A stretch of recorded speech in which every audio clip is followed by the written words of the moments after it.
Hello बच्चों, कैसे हैं आप सब। आई होप कि आप सब ठीक होंगे। तो आज हम देखते हैं एट द ग्रेट अभ्यास पुस्तिका कक्षा 8 विषय विज्ञान। तो आज हम देखेंगे अध्याय 10 में ध्वनि के बारे में है। तो आइए देखते हैं आगे क्या दिया हुआ है।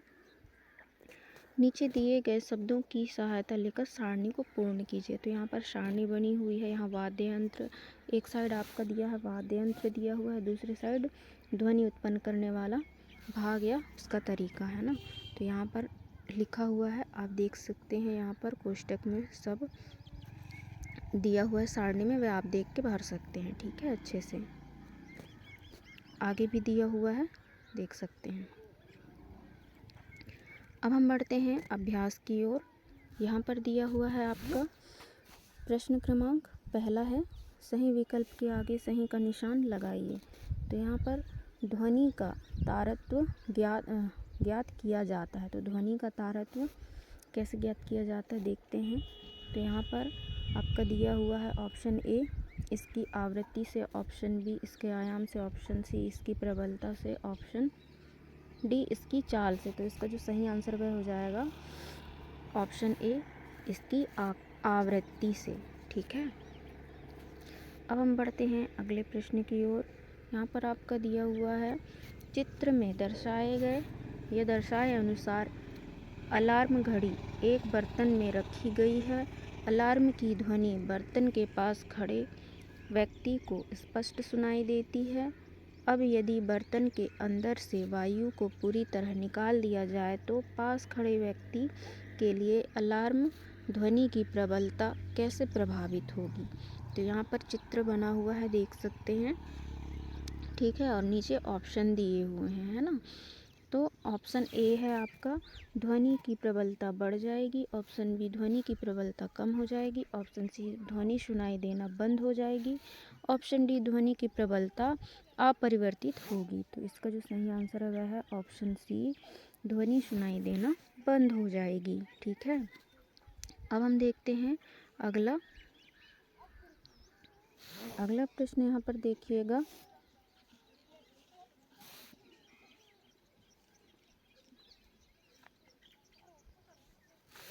अगला प्रश्न यहाँ पर देखिएगा, मैं एक वाद्य यंत्र हूँ, मुझमें कंपित झिल्ली द्वारा ध्वनि उत्पन्न होती है, बताओ मैं निम्न में से कौन हूँ। तो यहाँ पर option A harmonium, option B sitar, option C बांसुरी, ऑप्शन डी तबला। तो यहाँ जो इसका जो सही आंसर है ऑप्शन डी हो जाएगा, तबला। ठीक है, अब हम बढ़ते हैं आगे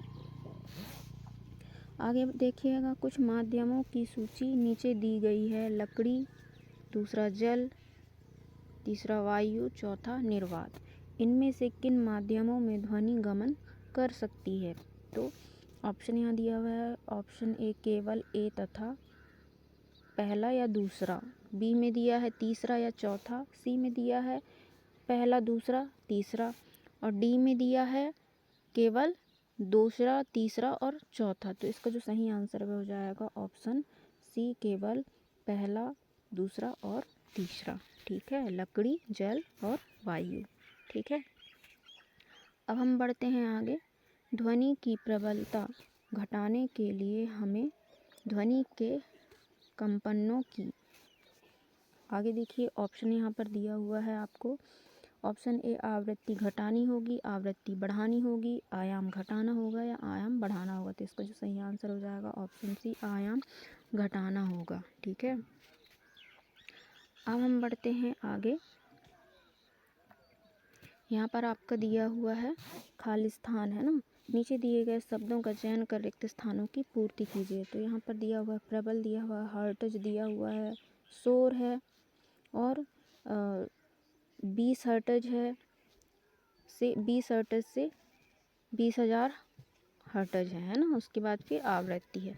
तो यहाँ पर आप देख सकते हैं, पहले में आ जाएगा आवृत्ति, दूसरे में आ जाएगा 20 हर्ट्ज, है ना। अब आगे देखते हैं हम, तीसरे में आ जाएगा यहाँ शोर, चौथे में आ जाएगा प्रबल और पांचवे में हर्ट्ज। ठीक है, तो ये आपका खाली स्थान कंप्लीट हो गया, आप देख के भर सकते हैं ना। अब हम बढ़ते हैं अगले प्रश्न की ओर। यहाँ दिया हुआ आपका लघुत्तरीय प्रश्न है। लघुत्तरीय प्रश्न में प्रश्न क्रमांक 3 है, जब हम बातचीत करते हैं तो क्या हमारे शरीर का कोई भाग कंपन करता है? यदि हाँ तो उस भाग का नाम लिखिए। तो उत्तर देखिएगा, जब हम बातचीत करते हैं तो हमारे शरीर में गले में स्वर यंत्र में उपस्थित वाक् तंतु कंपन करता है। ठीक है, हम बढ़ते हैं अगले प्रश्न की ओर।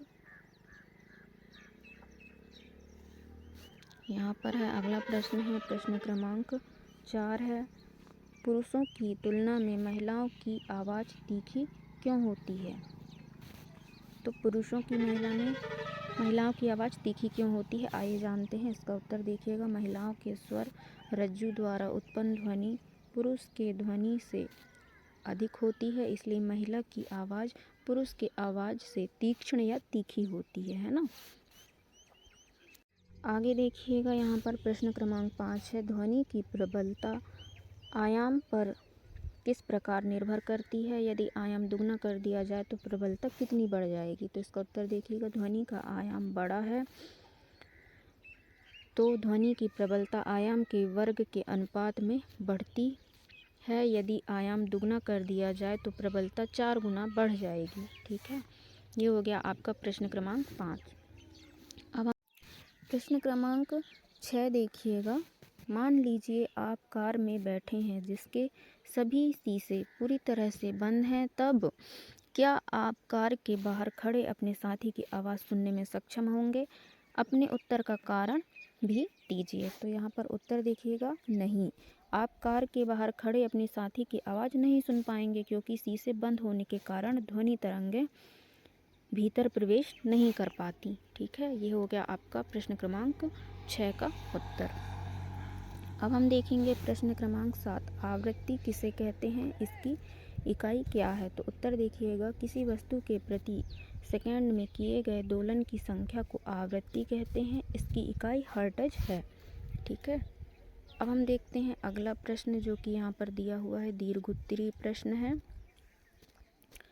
दीर्घोत्तरीय प्रश्न है, प्रश्न क्रमांक 8।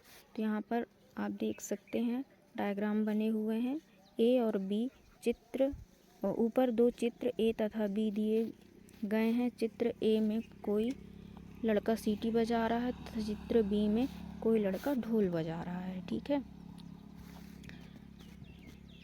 तो आगे देखिएगा, यहाँ पर प्रश्न दिया हुआ है, दोनों कार्यों में से अधिक तारत्म्य की ध्वनि किससे उत्पन्न होगी, सीटी या ढोल से? ठीक है, तो यहाँ पर हम उत्तर देखेंगे, सीटी और ढोल बजाने पर अधिक तारत्म्य की ध्वनि सीटी उत्पन्न करेगी। ठीक है, आगे देखिएगा, दोनों ध्वनियों की तुलना शेर की दहाड़ तथा पक्षी की ध्वनि से की जाए तो शेर तथा पक्षी में किसकी ध्वनि का तारत्म्य अधिक होगा? तो यहाँ उत्तर देखिएगा, पक्षी की ध्वनि का तारत्म्य अधिक होगा। ठीक है, अब हम बढ़ते हैं अगले प्रश्न की ओर। प्रश्न क्रमांक 9, शोर तथा संगीत में क्या अंतर है? क्या कभी कोई सुस्वर ध्वनि शोर बन सकती है? तो उत्तर देखिएगा, शोर असंगत ध्वनियों का मिश्रण होता है, जबकि संगीत सुरमय ध्वनियों का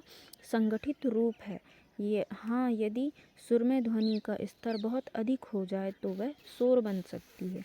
ठीक है, यह हो गया आपका प्रश्न क्रमांक 9 का उत्तर। अब आप देखिएगा प्रश्न क्रमांक 10, हम जानते हैं कि ध्वनि उत्पन्न करने के लिए कंपन आवश्यक है, स्पष्ट कीजिए कि प्रत्येक कंपित वस्तु द्वारा उत्पन्न ध्वनि को हम क्यों नहीं सुन सकते?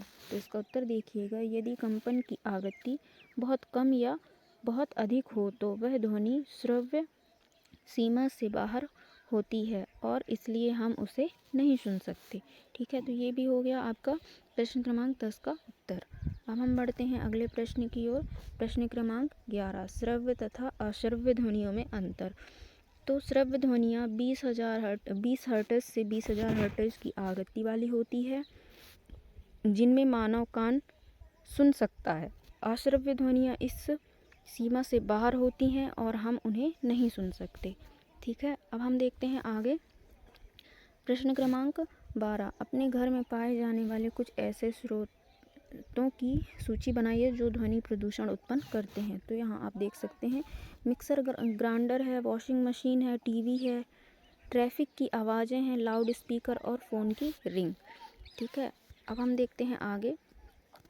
अगला प्रश्न आप देखिएगा यहाँ, प्रश्न क्रमांक 13 है, ध्वनि प्रदूषण किसे कहते हैं? लगातार ध्वनि प्रदूषित क्षेत्र में रहने पर स्वास्थ्य पर क्या हानिकारक प्रभाव पड़ता है? तो यहाँ पर आप देख सकते हैं इसका उत्तर दिया हुआ है यहाँ, अवांछित और हानिकारक ध्वनियों का अत्यधिक स्तर ध्वनि प्रदूषण कहलाता है। यह कानों और मानसिक स्वास्थ्य पर बुरा प्रभाव डाल सकता है ना, जिससे सिरदर्द, चिंता और सुनने की क्षमता में कमी जैसी समस्याएं हो सकती है। ठीक है, तो ये हो गया आपका प्रश्न क्रमांक 13 का उत्तर। हम अब आगे देखते हैं। आगे दिया हुआ है आपका प्रश्न क्रमांक 14 है, ध्वनि कैसे उत्पन्न होती है तथा यह कैसे हमारे कानों द्वारा सुनी जाती है, लिखिए। तो उत्तर देखिएगा, ध्वनि वस्तुओं के कंपन से उत्पन्न होती है। ये कंपन हवा के माध्यम से ध्वनि तरंगों के रूप में हमारे कान तक पहुंचते हैं। कान के पर्दे से टकराकर ये ध्वनि तरंगें विद्युत संकेतों में बदल जाता है, जो मस्तिष्क द्वारा ध्वनि के रूप में पहचानी जाती है। ठीक है, अब हम देखते हैं अगला प्रश्न, जो कि प्रश्न क्रमांक 15 है। तो यहाँ प्रश्न क्रमांक 15 में क्या दिया हुआ है, एक ढोलक 2 सेकंड में 20 बार दोलन करता है, इसका आवर्तकाल तथा आवृत्ति ज्ञात कीजिए। तो यहाँ पर आप देख सकते हैं आवर्तकाल ये सब लिखा हुआ है, आंसर आप इसको देखकर लिख सकते हैं। ठीक है, अब हम बढ़ते हैं अगले साइड पे। यहाँ पर आपका दिया हुआ है प्रोजेक्ट कार्य 1 है। तो यहाँ पर है कम से कम 5 प्रसिद्ध भारतीय संगीतज्ञों तथा उनके द्वारा बजाए जाने वाले वाद्य यंत्रों की सूची बनाइए। तो यहाँ पर आप देख सकते हैं, यहाँ पर लिखा हुआ है, एक साइड यहाँ सारणी में वादक का नाम है, वाद्य यंत्र का नाम, दूसरे में वाद्य यंत्र का नाम लिखना है और तीसरे में वाद्य यंत्र का चित्र। तो यहाँ वादक का नाम है, पहले में है पंडित हरिप्रसाद चौरसिया जो बांसुरी वादक थे, है ना। दूसरे में है उस्ताद जाकिर हुसैन जो तबला वादक थे। फिर पंडित रविशंकर सितार वादक थे।